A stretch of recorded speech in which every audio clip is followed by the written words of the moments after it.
Sports Network, the NFL show, is brought to you by Manscaped. Make sure you check them out at manscaped.com. Use the promo code TGT20 to get 20% off your initial purchase. Also, free shipping. I'm your host, Mike Goodpaster. Right now, I'd like to welcome in Sam Teets. How you doing, Sam? I'm doing great, Mike. How about you? I'm all right. I told you the Bengals had no chance against the Steelers. You kept telling me they'd win, but they didn't. But we'll get to that in a little bit. We're going to start off with a little Hail Mary. And yesterday, Kyler Murray made a play that I think will be remembered for a while with a Hail Mary pass to DeAndre Hopkins to win the game. But it was a great football game. I think we see the Cardinals improving weekly. The Buffalo Bills, I don't think, played poorly. I think the difference here was the way the Cardinals were able to run the ball. No, you're hitting the nail right on the head. I mean, you look at what Buffalo is doing on the ground. Zach Moss and Devin Singletary, they combined for 35 rushing yards. Josh Allen led that team in rushing, whereas on the other hand, you get Kenny Drake back. He's missed a couple of weeks for Arizona. Keep in mind, the Cardinals have been missing Drake for a couple of weeks now. They've been winning games without him. He comes back, and he ends up rushing for 100 yards. And Kyler Murray has 61. And Chase Edmonds comes in, he's a backup, he has 56. So they ran the ball tremendously. And even with all that, I mean, I think it speaks loads to how good Buffalo is, because Buffalo, under most circumstances, would have won that game. It came down to that final play. And I think 9 times out of 10, DeAndre Hopkins does not make that catch. So I think it speaks volume to Buffalo, but I think we see Arizona building and evolving as the season goes on. Yeah, and that final play, we're going to watch it right here with Kyler Murray. And the thing that sticks out to me here is the escapability and the ability, you know, as a right-handed quarterback to throw the ball. I mean, he threw the ball 55 yards right there. Yeah, and it made it look pretty easy when he was doing that. And the thing that, like you said, stood out to me, it was a great catch, obviously. But you have to give Murray props for the throw because he was escaping outside, moving to the left, and he had guys chasing after him. It wasn't like this was an Aaron Rodgers situation where sometimes Rodgers in the past has had time to set up, plant his feet, look downfield, and then throw. Kyler Murray had to do this fairly quickly, and he still got the ball all the way down there to the end zone and put it where he had exactly where he needed to. He couldn't have put that ball anywhere else. Yeah, I mean, this is a great throw, a great catch by Hopkins, and you can't blame the defense. I mean, everybody was where they were supposed to be. No, if you watch that replay, like in zoom in real slow motion, you'll see that there are 3 guys all around him. It kind of reminds me of I didn't look at the play again, but I probably should have. A couple of years ago, Calvin Johnson had a catch. Maybe it was against the Bengals where there were 3 defenders around him. And to some extent, it reminded me of that, where the guy just managed to get a few more inches above the defenders around him and still pull the ball down. All right, let's go ahead and let's move on to, I think, one of the most interesting things, which is when people say that Tom Brady and Bill Belichick are obviously done. They're obviously not. And last night, the New England Patriots moved to 4-5. They dropped the Baltimore Ravens to 6-3, which really helps your Pittsburgh Steelers out. And this game, I think when you sit and watch Bill Belichick coach football, especially in a big game against a team he's not supposed to be able to beat, it's amazing the things he can do with lesser talent than the other team. Well, yeah, and they came in there really with the perfect offensive game plan. I mean, that night, windy, it's pouring rain for most of the game. And they go out there and they run the ball 22 times with Damian Harris, 11 times with Cam Newton, 6 times with Rex Burkhead. And Damian Harris, by the way, he's really coming on. He's really establishing himself as the lead back there in New England. And Cam Newton only throws the ball 17 times. Of course, they had that one great play by Jacoby Myers that turns into a touchdown. That's the perfect game plan. They knew how to beat the Ravens last night, and they put it into perfection. My issue is these clearly still out-coached John Harbaugh and John Harbaugh's staff last night because the Ravens, why are you throwing the ball 34 times and running the ball? I mean, between your 3 leading running backs, which is Mark Ingram, J.K. Dobbins, and Gus Edwards, you only ran the ball 17 times with those 3 players. And look what the Patriots did on the other hand, 22 times with Harry Salome. I don't understand why, in a game where it was so wet, so rainy, you were trying to throw the ball 35 times versus run the ball more. Well, I think this is one of those things, and we saw it Super Bowl 25, where the Bills seemingly got to do whatever they wanted, but they were really doing what Bill Belichick was allowing them to do. And I think that's what we saw last night. I think John Harbaugh, is probably the second best coach in the NFL, but the difference between first and second here is huge. And I think the big thing that stands out to me is you look at the Ravens defense. I don't think so much as an offensive issue as a defensive issue. And losing Calais Campbell is huge. Well, yeah, because he's been great against the run his entire career. He's also been a quality pass rusher. They were planning on having him Yannick Ngakoue and Matt Judon all on the field at the same time. That gives you one of the best pass rushes in the NFL. You take Campbell out of the mix, suddenly you're missing a guy who's like, what, 6'8", 310 pounds, 300 pounds? You take that out of the mix, you're missing possibly your best run defender along the defensive line. And we saw what the Patriots did when they were running the ball all last night. You don't have that happen if Calais Campbell's on the field. Yeah, and also remember this. The offensive line took some hits in the offseason. They're not as good as what they were. And I'll say it again. Last year I caught hell for it. This year I caught hell for it to start from you and everybody else. Lamar Jackson is not that good. He is a tremendous athlete. I don't think that if he has to throw the ball, his team's going to win. And the fact is this. The Baltimore Ravens in the last 2 years, when down by 10 or more points, have lost every one of those games. Lamar Jackson had the ball in his hands, about the 10-yard line, 15-yard line, with about a minute left, and they didn't even threaten to do anything with that. I think that maybe it's time people start to realize Lamar Jackson is not the great quarterback that everybody claims he is. Well, that's why he's been towards the low teens in my quarterback power rankings the past 2 weeks. He has had a very bad season, not even an average season. I think we should say he has a bad season right now. And he's really struggled. They haven't run the ball quite as well as they did last year either.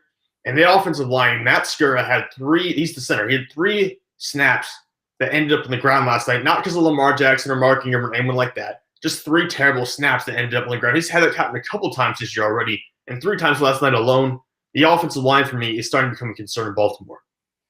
Yeah, and I think when you look at this, Baltimore, I said it a month or so ago, and I caught a bunch of crap there too. I don't think they're a Super Bowl contender. This is not a Super Bowl team. The defense is not as good as people say it is, and they can't throw the football. Well, yeah, and they're having a little bit trouble running the ball too now, and they haven't necessarily utilized the backs the best way they could this year. So to me, if you can't run the ball for 200, 250 yards per game the way they did last year, and you're having trouble throwing the ball, which you're having much more trouble this year than you did last season, because Lamar led the NFL in passing touchdowns last year. Now, if you can't run or throw, what do you even have there? Yeah, and I think, are they still a playoff team? They might not be. Think about it. Think of all the 6-3 teams in the AFC right now. I think there are 6 of them. So there's a chance here Baltimore doesn't even make the playoffs. Yeah, and that would make me right, at least for this year. Next up, rumors of Tom Brady's demise have been greatly exaggerated, as they are every time he has a poor game, Sam. And it was proven again yesterday against a good Carolina Panther team. I know they're 3-5 going in, ended up 3-6. But Tom Brady was Tom Brady again yesterday. Yeah, he certainly was. 341 yards, 3 touchdowns. He got every receiver involved: Chris Godwin, Mike Evans, Antonio Brown, Gronkowski, and Brady as well. So he did a great job there. I think also we have to give a little bit of props to the running game. I know Ronald Jones had 192 yards. I think 98 of them came on a one-run play, so it's not like he had tremendous success all day. But still, a great running game that really complemented the Buccaneers. And they've made some changes on the offensive line. I know they moved A.Q. Shipley, who was a backup. He's now the starting center. They've moved this previous starting center to guard to kind of make up for Ali Marpet, who's been hurting out. So they've made some changes on the offensive line. Maybe that's going to help them out a little bit moving forward. Yeah, and Teddy Bridgewater didn't play as well as he had earlier in this season. He also got knocked out of the game with a little over 5 minutes left on a low hit.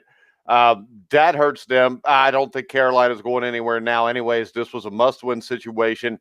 You look at Tampa Bay, Chris Godwin, 6 catches, 92 yards. Antonio Brown, 7 for 69. Gronk had a touchdown catch. A lot of weapons here.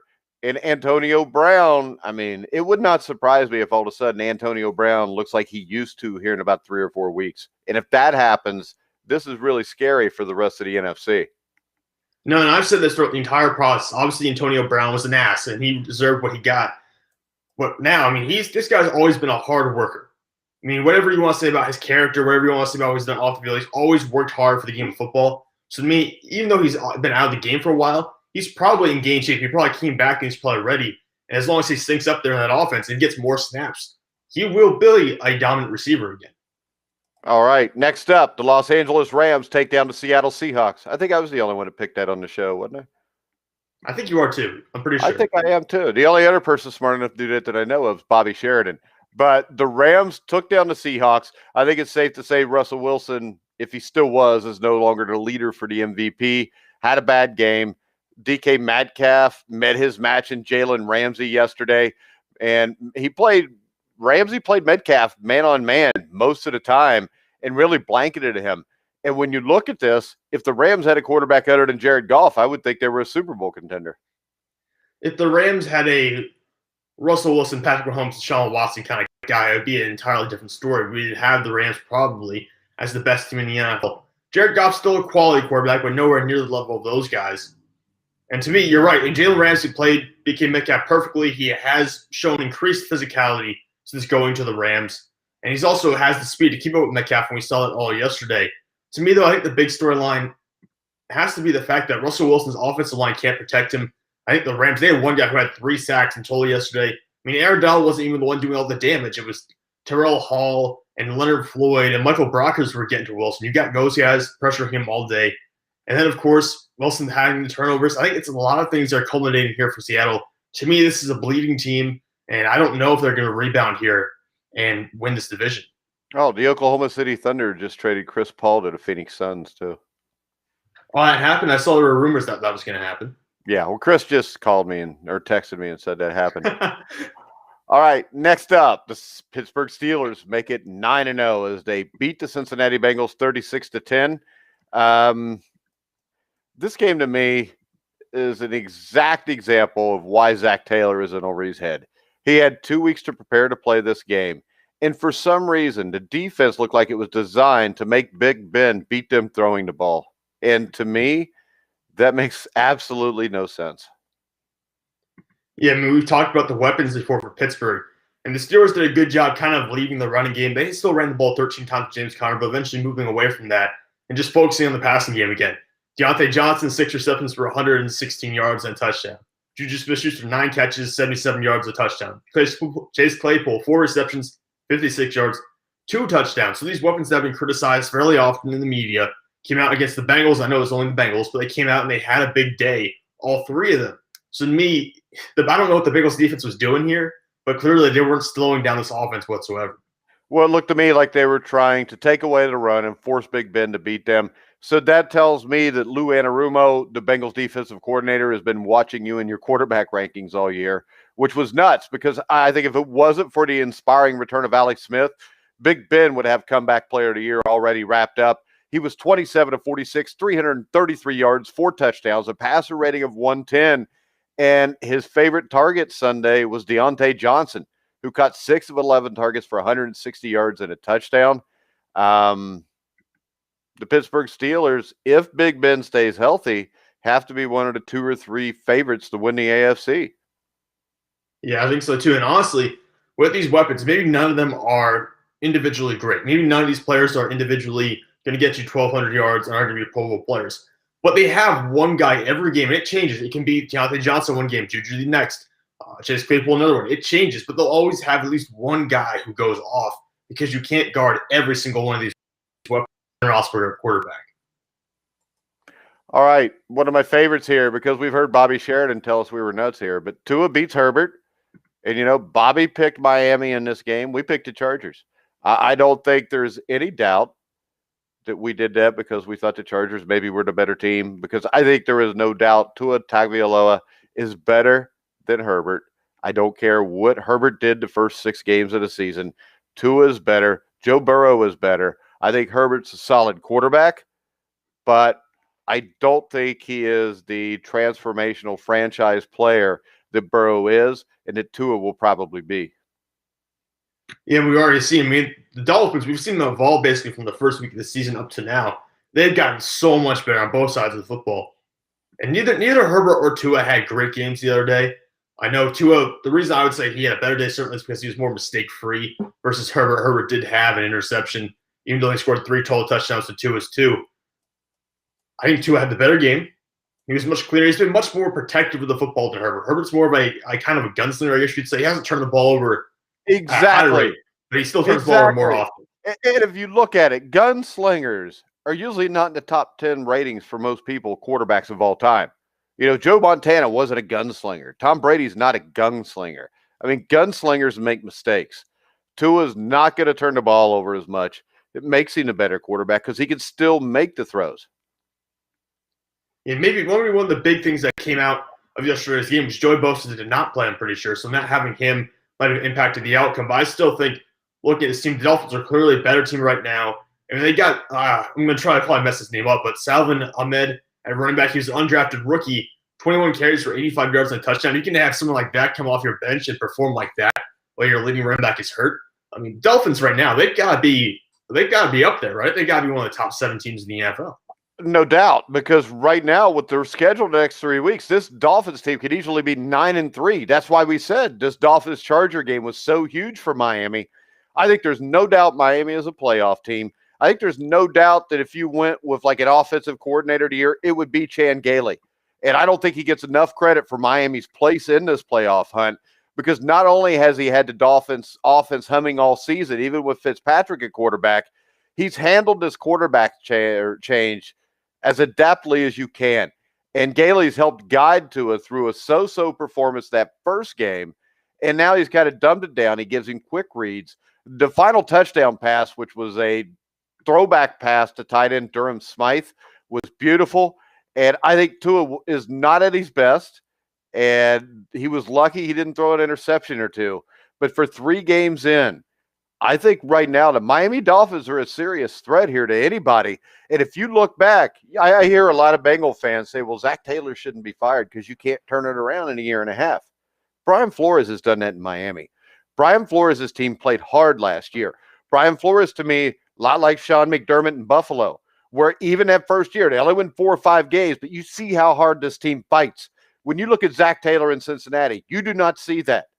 You just don't. That's why Zach Taylor's ass should be canned as soon as this season is over. I think Brian Flores has done a great job. They didn't have their franchise quarterback till this year, just like the Bengals didn't. And really, if you look at playmakers on the team, the Bengals have a lot more. So I will go back to this. In the NFL, the biggest thing is who your head coach is. It's not like the NBA. It's not like Major League Baseball where you can skate by with a guy that's just good enough. In the NFL, you got to have a really good football coach to be successful. That's why Bill Belichick, still with less talent than most teams, is 4-5. It is in the hunt at least a little bit. So when I look at this, Chan Gailey, Brian Flores have done a great job in Miami. This team is only going to get better, and don't be surprised if a year from now we're talking about them as a serious Super Bowl contender. Would you consider Brian Flores the leader for Coach of the Year then? Yeah. I would. Yeah, you have to right now. I would say him, maybe Cliff Kingsbury. He's done a great. Mike Tomlin has to be, because I thought the Steelers were a playoff team at the start of the year, but I didn't think they were. I thought they would be a 10 or 11 win team. They're 9-0 right now with 6 games to go. They're going to hit 10 or 11 without a problem. So Mike Tomlin has to be there. I think a little bit lower level, I think the guy in Cleveland should be there. I mean, I didn't expect Cleveland to be that good. I still wouldn't put him on the same level as him. Another one is John Gruden. John Gruden's a guy everybody gives trouble. And John Gruden, as I said when we had Steve Ridley on the show, you paid him $100 million. The only way he can live up to expectations is to win a Super Bowl.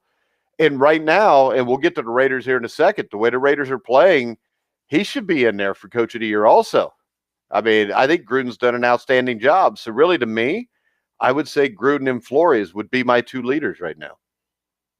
Yeah, this season's worked out to be pretty great, Austin, because we had at the beginning of the year, I think, maybe 4 or 5 teams we consider legitimate. Now we've got to we're up to 10 or 11 teams that are all right there in terms of competing for the playoffs. Yeah. And one of those teams, the New Orleans Saints. The only problem here, they got the W against the 49ers, but Drew Brees goes down. It looks like he's going to miss some time here. And now you've got do you go with Taysom Hill, which I think would be moronic as a starting quarterback in the NFL, or do you go with Jameis Winston? And I think Jameis Winston, whatever you want to say about him, has shown the ability to make plays in the NFL. The thing that's really interesting about this to me, to Jameis Winston, is he throws the ball deep. He didn't throw the ball deep successfully yesterday. Could be a timing thing because he hasn't played in a year. But when I look at this, Jameis Winston, if he could control the interceptions with Michael Thomas and Emmanuel Sanders, he can throw the ball deep. I expect this to be like Teddy Bridgewater last year. I don't think the Saints are going to miss much with Brees out right now. Now, of course, when you get to the end of the season, you want Brees when you get to the playoffs over Jameis Winston. But I think the decision that's going to be made between Taysom Hill and Jameis Winston is going to be huge. They may end up deciding to use both of them. You might be able to pull that off then because they are different kind of players because, of course, Jameis Winston is a quarterback and Taysom Hill's not. But Jameis Winston needs to be the starter here. And if they do it, Sean Payton's a good football coach. Jameis Winston will finally have a team around him, which he's never had before. And I think Jameis Winston could be dangerous with the Saints. Yeah, I think we got a pretty good idea of what's going on here when we saw the fact that Jameis Winston went out there and was basically running the offense in the second half, and Tyson Hill throw pass where it's Jason 10. He's who you can believe in here. The issue for the Saints, I mean, Drew Brees has, I think, I forget, was it rib contusion or chest contusion, Yeah. which doesn't sound good, obviously. And the initial report is he's going to miss some time. I think they would put him on the short-term IR. He would miss probably 3 weeks and then he'd come back. And he's been playing really good football the past couple of weeks, so losing him is going to hurt. You just got Michael Thomas and Emmanuel Sanders back. You just got the band back together, and now it's got to fall apart for a little bit. But I think Jameis Winston in this scenario, even if he makes a couple of Jameis Winston mistakes like he did in Tampa Bay, there's enough supporting pieces around him, especially with that offensive line and Alvin Kamara. He didn't have that in Tampa Bay. He's going to have a much better time now working with New Orleans, same way Teddy Bridgewater did last year. Yeah, and the other thing he's working with here is one of the best defenses in the NFL right now. They were dominant yesterday. They do it with a bevy of pressures, and they'll send Chauncey Gardner-Johnson off the edge. He got a sack multiple times. He discombobulated plays. Linebacker Demario Davis played possessed. He had, I think, 12 tackles, a sack, 2 quarterback hits, a tackle for a loss, and a pass defended. Even Quan Alexander played yesterday rather well against his former team. I think he had 4 or 5 tackles, had a big play in the first half. So the thing about this Saints team is defensively they can hold up too. And if you got a team that can defensively hold up, Jameis Winston throwing the ball deep down the field, maybe 3 touchdowns, 1 interception a game, you're in pretty good shape. And this is a dangerous team just because you got Alvin Kamara, who is, I think, the best running back in football, hands down right now. And you've got one of the better defenses in football. Yeah, they are really talented on both sides of the ball, which is why they were favored by some people to be a Super Bowl contender going into the year. My one question for them is that secondary sometimes, not every game, but some games, the secondary looks a little bit questionable. Same way with Tampa Bay. It's more talented in New Orleans, but they've also had their issues against some quarterbacks in the past. So I'll be interested to see if that can hold up late in the year. The defensive front is very good. When I look at the defenses, though, I think the Saints are better coached than the Buccaneers. The Saints give you more looks. They give you more show coverages. They can confuse a quarterback more, if you know what I mean. It's the same thing when I watch the Giants. The New York Giants are so good, not because the players are so good, but the way they put the players in position to make plays, the way they can confuse an offense. And we'll talk about the Giants in a little bit, but I think that's a big thing. It's a big thing you see with Bill Belichick. He could go with less talent than the other guy and be a better defense because of the way he schemes. And I think the scheme in New Orleans is a lot better than the scheme in Tampa Bay. But it certainly works so well so far this year. They don't even have Cameron Jordan getting a ton of sacks. It's been a bunch of other players who've been benefiting from the pressure Cameron Jordan draws from offensive linemen, and that creates opportunities for everyone else. That's why they're performing so well along the defensive front. All right, next up, the Green Bay Packers had to come from behind to beat the Jacksonville Jaguars. Maybe the player today was punter Logan Cook for the Jaguars. He absolutely buried the Packers in field position, downing punts at the 2, the 3, the 9. One of those set up a critical takeaway for the Jaguars defense, which in turn set up the game-tying touchdown pass. He just missed another that bounced out of bounds about a yard past the pylon. He pinned the Packers at their 14 on his final punt. He averaged 45.8 yards for the day with a long of 59. Seemed like he was pinning the Packers deep the entire game, which really gave the Jaguars a chance to stop Aaron Rodgers in this offense. I think the Jaguars have kind of rebounded. We know they started the year playing kind of hard, and then they kind of fell off for, I want to say, 3 or 4 weeks. And now they're back to playing a little bit at a higher level right now. For Green Bay, this has to be somewhat concerning. I know this is one of those games where you can say, it's just the Jaguars. They weren't playing at a high level. They'll rebound next week, and it'll be the same. But the Packers have shown flaws in the past. And Aaron Rodgers committed a rare turnover. My biggest concern is really the running game. I mean, you ran for, 80 yards the other day against the Jacksonville Jaguars? You should run for more. You should, but Aaron Jones, Jamal Williams, all the guys you have, you should be able to run for 160 yards against the Jacksonville Jaguars, and you didn't. So I'm a little concerned that this offense is becoming one-dimensional, and defensively, we obviously know they have trouble.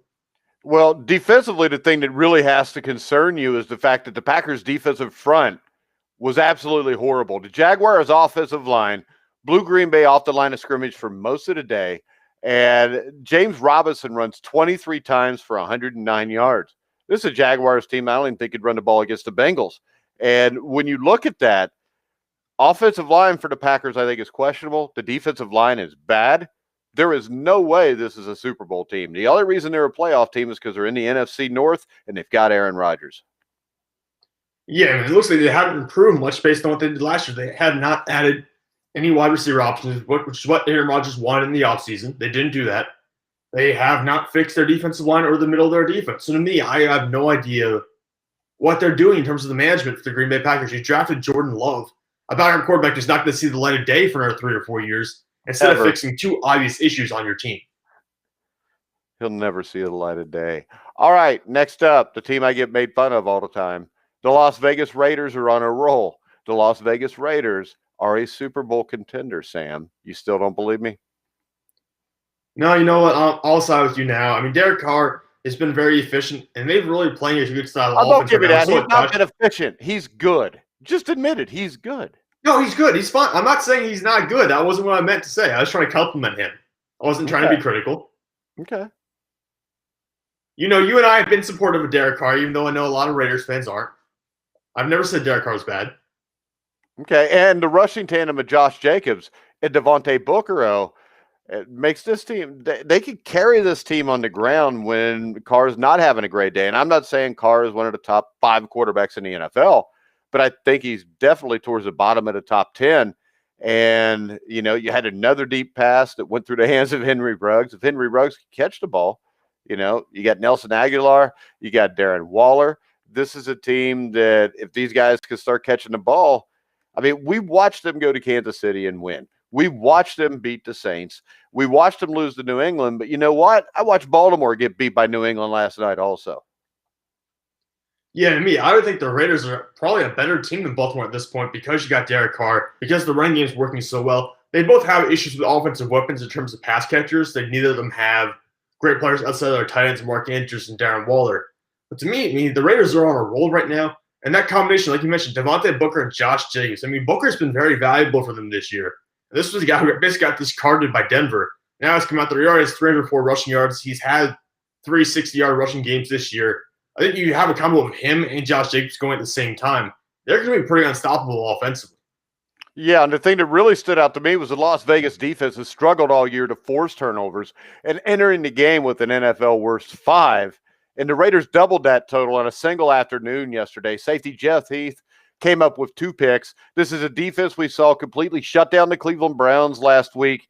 They shut down the Denver Broncos pretty much completely also. So anytime you have a team that can run the ball and play defense, they're really good. And when you compare them to Baltimore, the big difference is this. Right now, the Raiders' defense is better. And I'm sorry, Derek Carr is a better quarterback than Lamar Jackson.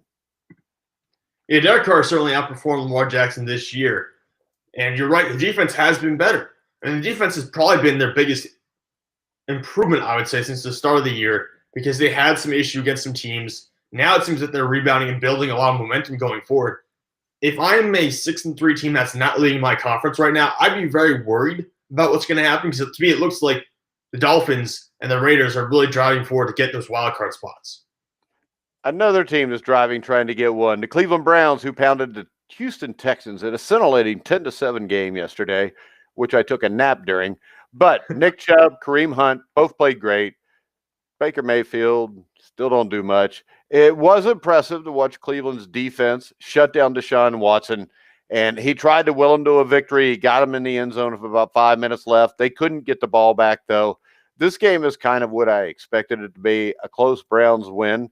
I think you picked the Texans, didn't you? Yeah, I did. I went with Deshaun So Watson. is it safe to say that I had the best picks last week? Yeah, you beat me by 1 game. What about Risley?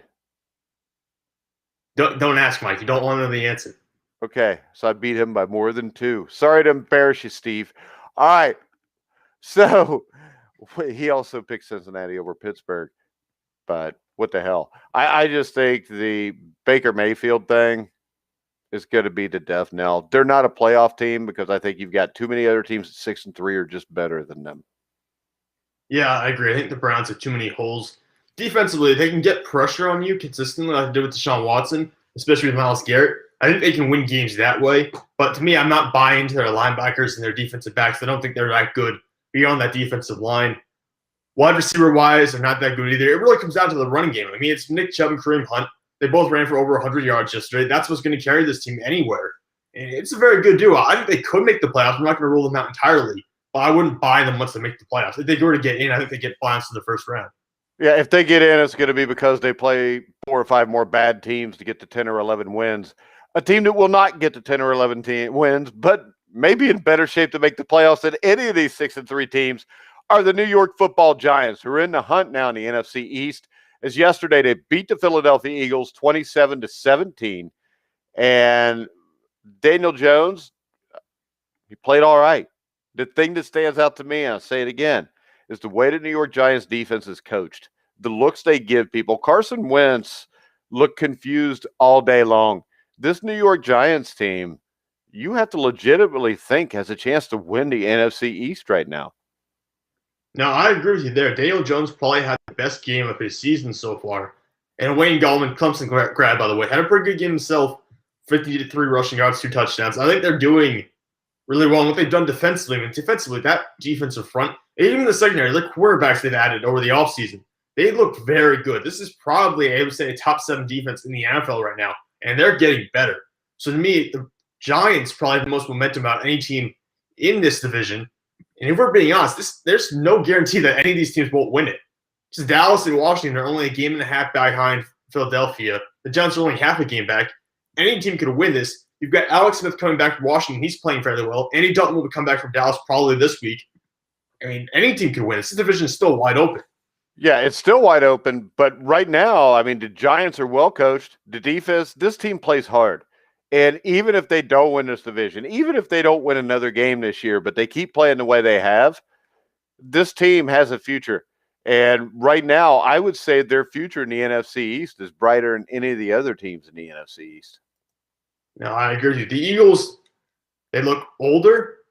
Their coaching and also some of their decision-making, I'm starting to question Doug Peterson a little bit because they've made moves that I don't really understand the heat of games. I don't know why. In a situation like that, you don't run with Miles Sanders a little bit more because he's having success. You instead of putting Carson Wentz's hands, and he's had trouble all year long. So, to me, I'm starting to question really the leadership of these other teams within the NFC East. All right, next up, Alex Smith is back, but the Lions still win a game that was close, which is always surprising. Alex Smith, though, I think cemented comeback player of the year. He didn't even have to play another down, I think, from what he came back from. And Washington was down 24-3 midway through the third quarter, seemingly out of the game. And the Lions were in full control on both sides of the ball. But if any team can blow a game like that, it's the Detroit Lions or the Los Angeles Chargers. But it was the Lions in this game.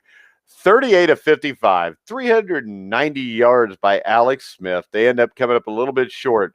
But this was extremely impressive from Alex Smith. Yeah, they weren't getting much help on the ground. Even though they ran 3 touchdowns in, they weren't averaging a lot of yards per carry. And Smith, this is actually the first time in his career, I believe, that he's thrown for back-to-back 300-yard games. And he does it coming back from one of the worst leg injuries we've seen recently. I mean, this is a guy who could have lost his leg a couple of months ago. I guess over a year ago now. And now he comes back throwing for 390 yards against an NFL defense. I mean, props to him. If he continues playing like this, they might build some momentum here. Because they were right there. If they win this game, they're only a half a game behind the Eagles. They have a chance to win this. And I'm not going to rule them out. I think I would still side probably with New York or Philadelphia. But Washington has some life. Yes, they do. A team that may or may not have life for the Minnesota Vikings. Same thing for the Chicago Bears. They played tonight in a huge matchup at Soldier Field in Chicago. And this is the old black and blue division. The Bears are 5-4. They host the Vikings, who are 3-5. But I think it's safe to say right now, the Bears have lost 3 straight after a 5-1 start. The Vikings have picked up 2 major division wins in the past 2 weeks. The Vikings are the team coming in here with the momentum, and they're actually favored in Chicago for this Monday night game. I mean, it makes sense. It really comes down to, for the entirety of the game, how Dalvin Cook performs against Chicago's defensive fronts. The Bears have a solid defense. It has not been as phenomenal as it was 2 years ago. It's still a quality group of guys. If Dalvin Cook can run for over 100 yards, I think the game's probably over. Because once you get Dalvin Cook going, Kirk Cousins loosens up a little bit. He starts finding Adam Thielen. he starts finding Justin Jefferson, he starts having a little bit better performances. You can just loosen up Chicago's defense. He'll have a good outing. Yeah, Chicago's going to have a hard time scoring points, especially they won't have Cody Whitehair because of COVID-19. Their center will be out. They got a lot of guys that either missed or were limited at practice this week, including running back David Montgomery, who had a concussion, wide receiver Allen Robinson, safety Tashawn Gibson Jr., linebacker Raquan Smith. There's a lot of injury issues here. Nick Foles has not looked great so far. I think when I look at this, the Vikings are hot. I think the Vikings go, and I think they win this game, and I think they win it by a touchdown or more. Yeah, I would give the Vikings actually a 10-point win here. To me, Minnesota looks much better than a more complete team at this point. And defensively, we've seen some life come back because they really struggled defensively to begin the year. They were looking old. We've seen a little bit since getting rid of Ngakoue. They've actually gotten a little bit better, I believe, by giving some of the younger guys a little more opportunities. And offensively, like I said, Dalvin Cook, there's just no player on Chicago that can counter Dalvin Cook. There's no piece on offense that makes me think they're going to be able to score more than guys like Dalvin Cook and Justin Jefferson can. All right. Any other news we want to talk about? I think we covered basically all the news for the injuries. We talked about Teddy Bridgewater. We talked about Drew Brees. I don't think there's anything else coming out of Sunday that's really significant. All right, Sam. We will be back tomorrow. Did you use your Manscaped over the weekend? You know what, Mike? Yes, I did use my Manscaped over the weekend, Mike. Did you? What did you shave this time? Why do you have to that? Why is that the follow-up question, Mike? Why do you have to go with that? I gave you a good answer here, Mike, and you had to ask me that as the follow-up. Oh, well, I don't know. I just figured I would ask just to see how it went. No, I haven't used it down there yet, but I use it here because it just helps out. It makes it a little bit nicer because no one likes a neck beard. So I try to trim up there, but honestly, it's a good product. It's actually better than the razors I bought in the store, and it's a lot cheaper. So I would suggest actually getting this, even if you don't want to use it down there. It's a good quality product. Down there. Okay. Well, you don't want... If you don't want to shave your balls, you can still use it on your neck, Mike. That's what I'm trying to say. You don't want a neck beard down there either, though. Well, that's true. But is that a neck beard technically? I don't know.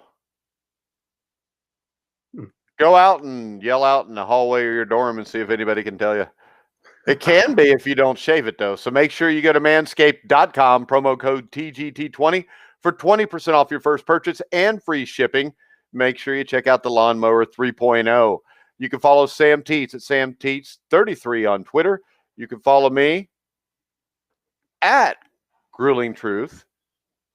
I don't have any numbers behind my at Grueling Truth. Bobby Sheridan said we had a great analysis for the game tonight. So thanks for listening, Bobby. Make sure everybody goes out, check out the Sheridan Report.